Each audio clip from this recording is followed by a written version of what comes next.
What if the secret to reviving female sexual sensation isn't, a new pharmaceutical, but actually a golden serum just hiding quietly inside your own veins? It sounds totally like science fiction, Right. but it's actually a massive frontier right now in regenerative gynecology. Yeah, exactly.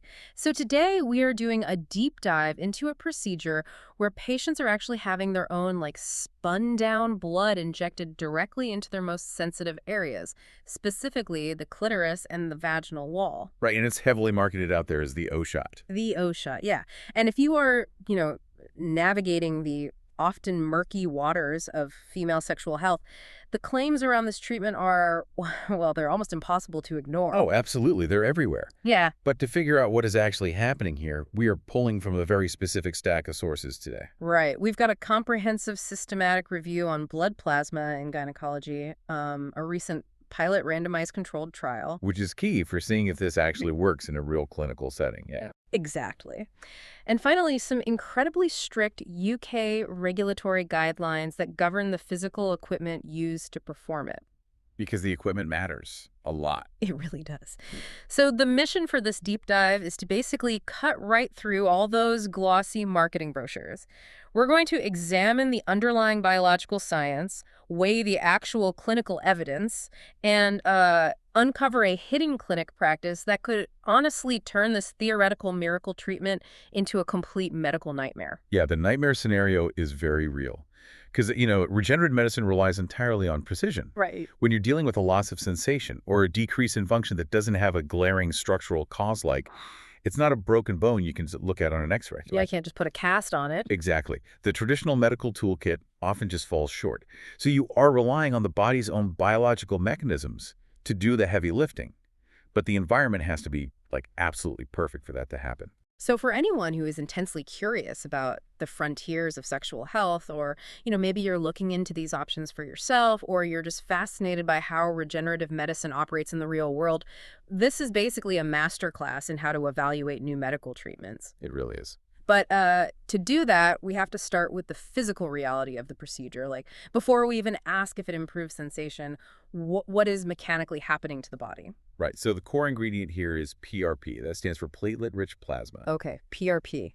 And the process starts super simply. It's just a standard blood draw at the clinic, usually about 15 to 30 milliliters. So not a ton of blood, like a normal lab test. Yeah, exactly. Small vial. And that vial goes straight into a centrifuge, which spins at extremely high speeds to separate the components based on their density. Okay. So the heavy red blood cells, they sink to the bottom. And that leaves this concentrated golden layer of plasma floating at the top. And that's the PRP? That's the PRP.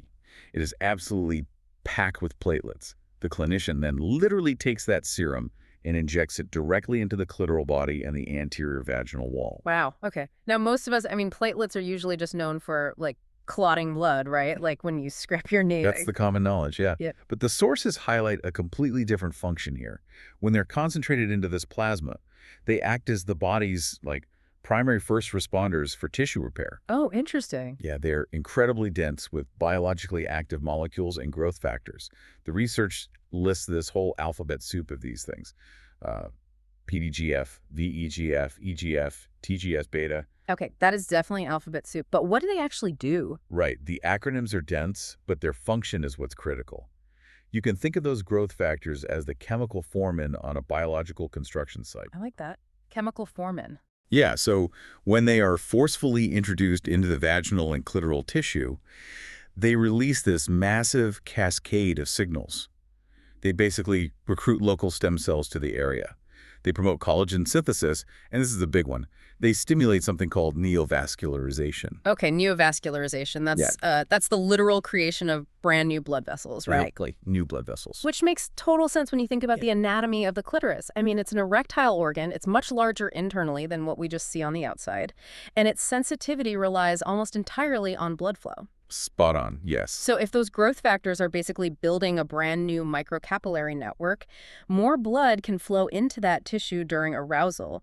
That greater engorgement physically swells the tissue, which naturally pushes the dormant nerve endings closer to the surface. Right.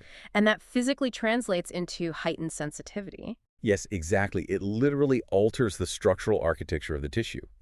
And beyond just the clitoris, building new blood vessels and synthesizing new collagen, it thickens the mucosal walls of the vagina, too. Oh, wow. So it changes the actual thickness. Yeah, it improves structural integrity and elasticity. This reverses the thinning of the vaginal epithelium, which is that surface layer of cells that so often happens with, like, estrogen deficiency during menopause or even postpartum changes. Okay, let me make sure I'm totally getting this. Is it essentially like taking a highly concentrated biological fertilizer derived entirely from your own body and just applying it directly to your nerve endings and blood vessels to wake them back up? That is a perfect analogy, yes. Yeah. You are taking the dormant regenerative blueprints that are already circulating in your veins, concentrating them, and applying them to an area that's suffering from atrophy or reduced blood flow. That's wild. It is. The biological plausibility is just incredibly strong. It's why the systematic review we're looking at, the PRP is being utilized for treating vaginal atrophy, chronic dryness, and, even mild stress urinary incontinence. Because thickening the tissue and improving the blood flow theoretically addresses the root physiological cause rather than just masking the symptoms with a cream or something. Exactly. But, I mean, a strong theory in a petri dish doesn't always survive the messy reality of the human body, right? Well, for sure. We have to look at what happens when this biological fertilizer is tested in an actual clinic. Like, does the extra blood flow actually translate into noticeably better orgasms and improved sexual function for real patients? Right, the million-dollar question. And we have a recent pilot randomized controlled trial published in Obstetrics and Gynecology to answer exactly that. And just to clarify, a randomized controlled trial on RCT, that's the gold standard, right? Because they tested against a placebo. Exactly, to weed out any purely psychological effects. So they took 52 premenopausal women, split them into two groups. One group got the actual PRP injection into the anterior vaginal wall. The control group went through the exact same clinic ritual, but they just received a saline placebo injection instead. Got it. And the metric they use to measure the success is called the Female Sexual Function Index, or FSFI, which is this very comprehensive standardized questionnaire. Right. It scores overall sexual health across multiple categories. And the top-line numbers for the women who got the real PRP were pretty striking. What were they? At the 6-week mark, the PRP group saw their median total score jump by 2.2 points. Okay. While the placebo group only saw a tiny marginal bump of 0.3 points. Wow. Okay, so 2.2 versus 0.3. That's a big difference. It is. And that improvement in the PRP group actually held steady when researchers checked back at 6 months. Also, they measured patient satisfaction using the Patient Global Impression of Improvement scale. How did that look? Nearly 70% of the women in the PRP group reported an overall subjective improvement in their condition, with absolutely no serious adverse events reported. So on the surface, the data presents this massive clinical win. Wait, hold on. Help me understand the nuance in this data. Because looking at the sources, they point out that while the total overall sexual function scores went up significantly, the researchers also broke those scores down into specific subscales, right? They did, yeah. They looked individually at, like, desire, arousal, and lubrication, and those specific subcategory improvements didn't actually reach statistical significance when compared directly against the saline placebo. Right.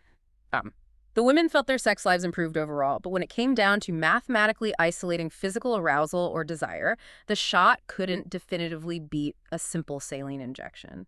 Like, are people just experiencing a really convincing, highly marketed placebo effect here? It's a great question, and it's complicated. The placebo effect in sexual health research is profoundly powerful. It is crucial to untangle the psychological ritual from the physical regeneration. Right, because it's so intertwined. Exactly. Female sexual dysfunction is what we call biopsychosocial. You cannot cleanly separate the physical tissue from the psychological state or from the relational dynamics the patient is experiencing at home. That makes a lot of sense. When a patient decides to address their sexual health, goes to a clinic, has their blood drawn, spun down, and injected, that entire ritual provides immense psychological validation. Yeah. Just the pure anticipation of improvement can temporarily boost desire and arousal all on its own. The sheer act of a clinician finally taking their pain or lack of sensation seriously, maybe for the first time in their life, that acts as a therapeutic intervention in itself. Bingo. And the saline group went through that exact same validating ritual, which explains why they might also report some level of subjective improvement in specific areas. Oh. Plus, we have to factor in the sample size. 52 women is a relatively small group for an RCT. When you take a small sample and slice the data into even smaller, highly specific subcategories like just lubrication or just psychological desire, achieving statistical significance becomes mathematically very, very difficult. Okay, so the math gets fuzzy when the groups are that small. Exactly. But the fact that the overall comprehensive FSFI score saw a significant and sustained jump over the placebo strongly suggests that neovascularization and collagen synthesis are indeed physically happening. Okay, so the physical baseline is being raised. Like, if the mucosal walls are thicker and more elastic, intercourse might just be less painful. Yes. And if the pain decreases, the psychological anticipation of pain decreases, which naturally allows desire and arousal to improve organically. That's exactly how you have to look at it. The injection is a biological tool, but it's operating inside a vastly complex psychological system. It isn't just this magic bullet that isolates and permanently fixes desire, totally independent of the patient's holistic experience. Right, it provides the physical foundation for improved sensation, but it doesn't operate in a vacuum. Exactly. The clinical data supports the biological theory, but with the massive caveat that patient expectations really must be managed. It is regenerative medicine. Yeah. It is not an instant psychological cure. Okay, so assuming you look at this data, you understand the biopsychosocial nuance we just talked about. You see the promising overall scores, and you decide, hey, the potential benefits to your clitoral sensation are worth exploring. Right. If you book an appointment, there is a massive hidden hurdle you must navigate the second you sit in the clinician's chair. The clinical success of PRP entirely depends on the physical equipment used to draw and spin your blood, specifically the exact plastic tube they use. Oh, this is the most critical part of the whole process. Yeah. The entire premise of regenerative medicine relies on the quality of the raw material. If that raw material is compromised before it even enters the centrifuge, the procedure is totally useless and honestly, potentially dangerous. Which is crazy to think about because to a patient, I mean, a blood tube is just a clear plastic cylinder with a colored rubber stopper. Right, they all look exactly the same. But the clinical guides, particularly for UK practitioners, outline this fundamental, heavily regulated divide between medical-grade PRP tubes and standard blood collection tubes. Huge difference. So standard blood tubes, the ones you see in like endless racks at a normal diagnostic lab or your doctor's office, those are designed strictly for in vitro diagnostic use. Meaning just for testing. Exactly. They are manufactured to hold a blood sample just long enough for it to be analyzed by a testing machine, and then the whole thing is thrown out and incinerated. They're never designed, never tested, and definitely not legally approved for their contents to be re-injected back into a human being. But a true medical-grade PRP tube is different. It's certified as a Class 3 or Class IIB medical device in Europe and the UK, right? Yes. It is engineered under entirely different manufacturing standards, specifically to prepare a sterile therapeutic substance for human reinjection. Because the internal environment of a normal diagnostic tube is actually incredibly hostile to the delicate regenerative process we just spent all this time discussing. Hostile who? Well, first, there's the anticoagulant.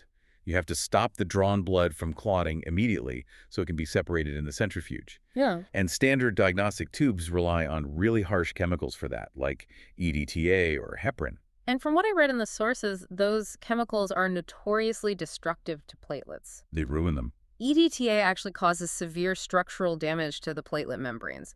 It literally mutates their shape and actively prevents them from releasing that crucial cascade of growth factors we talked about earlier. Exactly. So if a clinic decides to, save a little money by using a cheap diagnostic tube containing EDTA, they're essentially killing the very cells they're trying to harvest for the biological fertilizer. So if they use the cheap diagnostic tube, the EDTA destroys the platelets. So you're basically paying thousands of dollars for an empty injection. Pretty much. You're injecting dead, structurally compromised platelets that cannot stimulate neovascularization.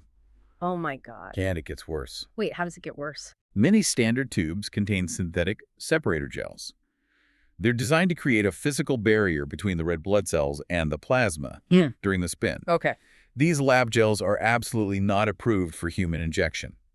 If the clinician accidentally aspirates, like microscopic particles of that gel into the syringe along with the plasma, they're injecting foreign, unapproved industrial chemicals directly into your highly vascularized vaginal wall. Wow.